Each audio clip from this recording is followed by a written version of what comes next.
मेरे सभी सम्मानित मदरसा आधुनिकरण शिक्षक साथियों को मेरा नमस्कार। मैं पंकज मिश्रा, मदरसा आधुनिक शिक्षक। दोस्तों, जैसा कि आप जानते हैं कि मदरसा आधुनिकरण शिक्षकों की समस्या इस समय काफ़ी गंभीर विषय बना हुआ है। उसके समाधान के लिए लगातार प्रयास किए जा रहे हैं। वो प्रयास अब सफल होता दिखाई देना शुरू हुआ है और कुछ ही दिनों में हम लोगों को सफलता मिल जाएगी, ऐसा हम लोगों का मानना है। जो वर्तमान परिस्थिति दिखाई दे रही है उससे ऐसा लगता है कि अब हम लोग थोड़ा मजबूत स्थिति में धीरे धीरे करके आना शुरू हुआ है और आ रहे हैं। लेकिन कुछ संगठन के लोगों ने मुकदमेबाजी में इस मैटर को और लटकाने का भरपूर प्रयास किया है और वो भी अपने मकसद में कहीं ना कहीं कामयाब होते भी दिखे हैं। लेकिन अब जो शिक्षक हैं वो जान चुके हैं उनकी असलियत क्या है, उनका कारनामा क्या है, वो करना क्या चाहते हैं। ऐसे लोग दोस्तों, लोग मुझसे कहते हैं कि आप दूसरे के ऊपर टीका टिप्पणी ना करें, आप अपने टॉपिक पे बात करें। तो मेरा टॉपिक यही है, मैं अपने टॉपिक पे ही बात करता हूं। मैं टीका टिप्पणी नहीं करना चाहता किसी के ऊपर, लेकिन मैं असलियत बताता हूं और वो बताता रहूंगा, क्योंकि काफी हद तक इस स्कीम को लटकाने का जो कार्य किया गया है वो हमारे कुछ संगठनों के द्वारा ही किया गया है। जैसे जैसे कोई संभावनाएं बननी शुरू होती हैं, जैसे कुछ सकारात्मक पहल होनी शुरू होती है, उसके ऊपर से एक मुकदमा दाखिल कर दिया जाता है और वो जब मुकदमा दाखिल किया जाता है तो उसकी नोटिस सरकार तक पहुंचती है। सरकार फिर कदम पीछे खींच लेती है, जिसके वजह से मामला लटकता जा रहा है। अगर ये लोग अपनी हरकतों से बाज नहीं आएंगे तो ऐसे मामला पेंडिंग होता रहेगा। दोस्तों, आज 18 तारीख है, 3 दिन के बाद कोर्ट ऑफ कंडम की डेट लगी है और हमारे मुकदमे के पैरोकार साहब बता रहे थे कि 15 तारीख को लखनऊ के बेंच पर मुकदमा लगा हुआ था, लेकिन सुनवाई नहीं हो पाई। तो मैं उनसे कहना चाहता हूं कि झूठ थोड़ा देख सुन करके बोले, क्योंकि सभी लोग बराबर उसको चेक कराते रहते हैं। सुनवाई वैसे नहीं होती है, उसके लिए पैरवी की जाती है, नंबर लगवाना पड़ता है, तब जाकर के उस मुकदमे की सुनवाई होती है। ये सब तो करते नहीं है, बस लिस्टेड करवा के छोड़ दिया और सोचा कि अब लग जाएगा। तो वो तो ऑटोमेटिक कोर्ट लगाता रहता है, उसमें किसी का कोई वर्चस्व नहीं है। जब आप पैरोकारी करके उसको लिस्टेड करवाएंगे तो आपके हिसाब से भी डेट लग सकती है और ऊपर लग सकती है, उसके लिए कोशिश करनी होती है। और जब डेट ऊपर लगती है, नंबर पहले आता है तो जल्दी सुनवाई हो जाती है, और जब कोर्ट अपने आप लगाता है डेट तो जब चाहेगा तब लगाएगा, उसमें आप कुछ नहीं कर सकते हो। तो मेरे दोस्त, हर बात पर आपको भ्रमित करने का प्रयास किया जाता है और भ्रमित करते आए हैं अभी तक। अब एक ट्रेंड नफरती लोग चलाना शुरू किए हैं। कोई जियो कंपनी बांड करवा रहा है, बाइकाट करवा रहा है, कोई पेप्सी बाइकाट करवा रहा है, तो कोई कोका कोला बाइकाट करवा रहा है, तो कोई हिंदी में लिखा हुआ प्रोडक्ट बाइकाट करवा रहा है।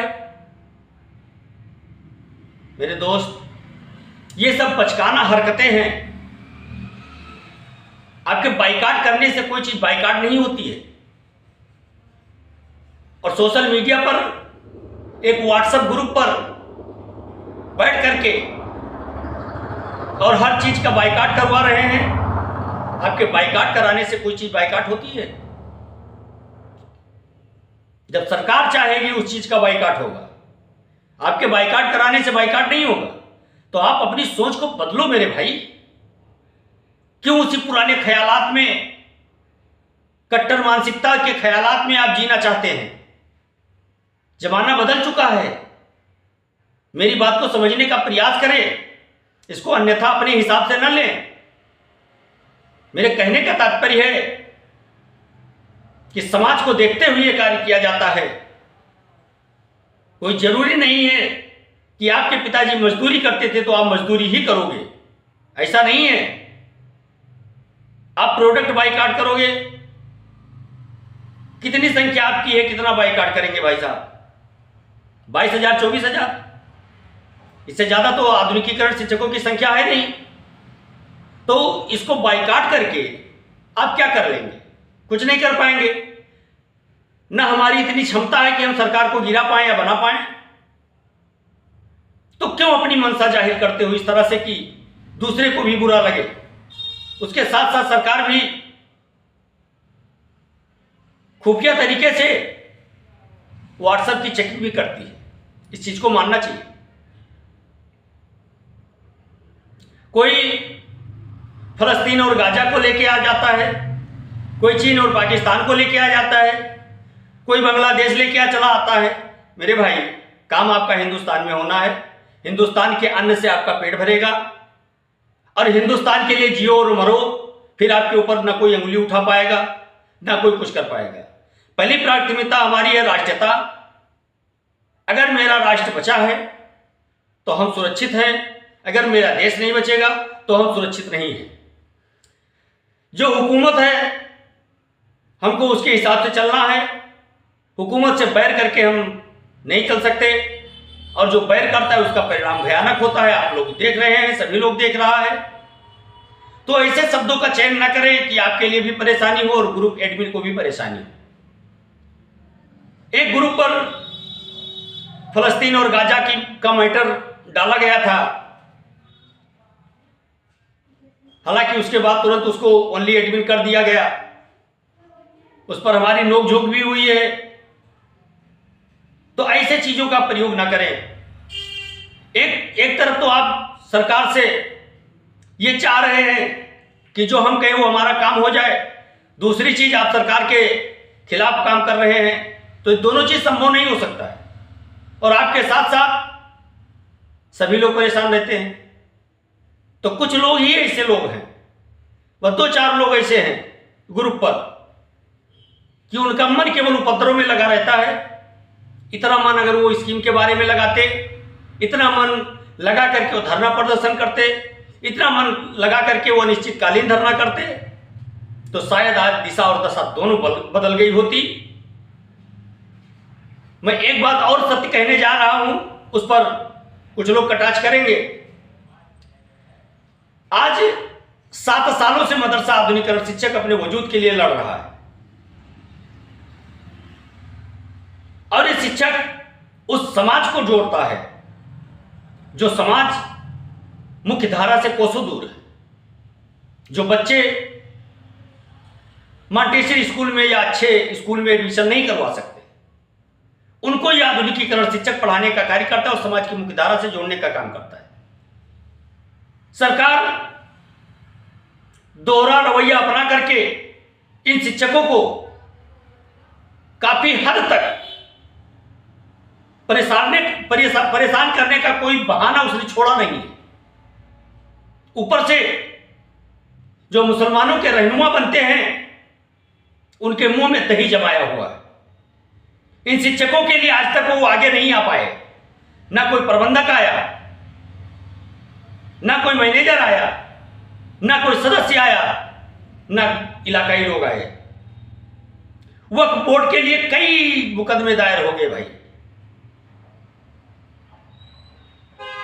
वक्फ बोर्ड के लिए तमाम मुकदमे सुप्रीम कोर्ट, हाई कोर्ट, तमाम जगह पर दायर हुए, लेकिन आधुनिकीकरण शिक्षकों के लिए कोई नहीं गया।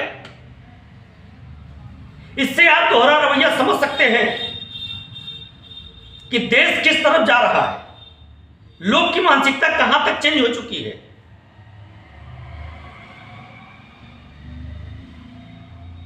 और जो बड़े बड़े माफिया लोग हैं वो की प्रॉपर्टी पर अवैध कब्जा करके रखा है, उनका नुकसान हो रहा है। वो भावनात्मक खेल खेलना शुरू किए और लोगों को भीड़ इकट्ठा करा करके पश्चिम बंगाल को आग के हवाले कर दिया, तमाम लोगों को मरवा दिया। खैर ये राजनीतिक पार्टी है, राजनीतिक बातें हैं, ये कहना उचित नहीं होगा मेरे लिए, लेकिन जब ग्रुपों पर ऐसे मैसेज आते हैं दोस्त, तो उस जगह पर उस मैसेज को फॉरवर्ड करने वाले की मानसिकता ये दर्शाती है कि आप कौन सी चीज को बढ़ावा देना चाहते हैं। ये गलत चीज है।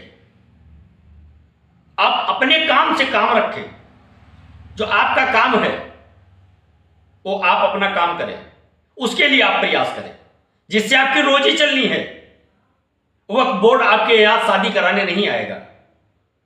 वो कानूनी प्रक्रिया है, उसके लिए तमाम सारे लोग लड़ने वाले लोग हैं, वो लड़ रहे हैं। तो ऐसी चीज जो समाज को बांटने का काम करे या समाज में अफवाहों का बाजार गर्म करे, उन चीजों को लिए इन ग्रुपों का उपयोग आप लोग ना करें, ना हम करें, ना आप करें, ना कोई करे। अगर आपको इस ग्रुप का उपयोग करना है तो आप सीधा सीधा मदरसा आधुनिकीकरण शिक्षकों से संबंधित बातें करें। गाजा में क्या हो रहा है, इजराइल में क्या हो रहा है, फलस्तीन में क्या हो रहा है, जो जैसा बोएगा भैया वो वैसा काटेगा। उससे हमसे मतलब नहीं है, मतलब हमसे है पश्चिम बंगाल में क्या हो रहा है, उत्तर प्रदेश में क्या हो रहा है, महाराष्ट्र में क्या हो रहा है, असम में क्या हो रहा है, राजस्थान में क्या हो रहा है। इन चीजों से मतलब है, लेकिन कब? जब आप राजनीतिक हो तब। अगर आप अपने रोजी के लिए लड़ाई लड़ रहे हो तब नहीं, आप अपने परिवार को बचाने के लिए प्रयास कर रहे हो तब नहीं। आप अगर इलेक्शन लड़ रहे हो, सामाजिक कार्य कर रहे हो, तो फिर आप इन चीजों पर ध्यान दो। जब आपका परिवार ही नहीं बचेगा तो आप गाजा और फलस्तीन का समर्थन करके करोगे क्या? पहले अपना परिवार बचाएं, अपने पास पड़ोस को देखें। पड़ोसी का तो आप चाहो तो पूरा धन हड़प लो, उसके लिए आपके पास एक पैसा मदद करने के लिए नहीं है। लेकिन बात किसी और देश की हो, वहां के लिए आपके पास सब कुछ है। यह दोहरा रवैया कब तक चलेगा? यही एक कारण है मेरे भाई कि आज मदरसा आधुनिकीकरण शिक्षक दर दर ठोकर खाने को मजबूर है और उसका काम नहीं हो पा रहा है। गवर्नमेंट इसीलिए नहीं कर पा रही है, और दोष हम केवल गवर्नमेंट को देते हैं। दोष दोनों का है, हमारा भी है और गवर्नमेंट का भी है। अगर ज्यादा गवर्नमेंट का है तो थोड़ा बहुत हमारा भी है। हम उस चीज को एक्सेप्ट नहीं करते हैं। अब लोग हमसे कहेंगे, कमेंट करेंगे और बोलेंगे कि आप तो भाजपा के प्रवक्ता हो। सही बात जो कहेगा वो किसी का प्रवक्ता ही बनाया जाएगा, लेकिन उससे फर्क नहीं पड़ता है। फर्क इससे पड़ता है कि आपने आधुनिकीकरण शिक्षकों की लड़ाई लड़ने के लिए किया क्या। आपको यह करना चाहिए, उसके बाद सब कुछ देखना चाहिए। आपका परिवार भूखों मर रहा हो और आप लंगर बांट रहे हो, क्या फायदा है? आपके घर पे आपके मां बाप दवा के लिए तरस रहे हो, एक एक चाय के लिए तरस रहे हो, उनको आप एक गिलास पानी नहीं पिला सकते हो, तो क्या बाहर स्टॉल लगा करके फ्री में पिलाने से कोई फायदा मिलेगा? नहीं मिलेगा भाई।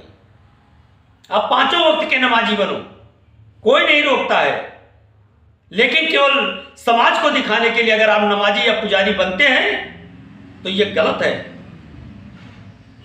पूजा करने का, नमाज पढ़ने का, रोजा रखने का सबका अधिकार है,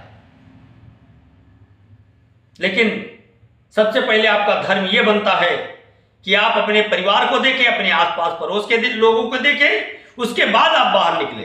तो आपका पड़ोसी भूखे मर रहा है, आप बात कर रहे हैं गाजा और फलस्तीन की।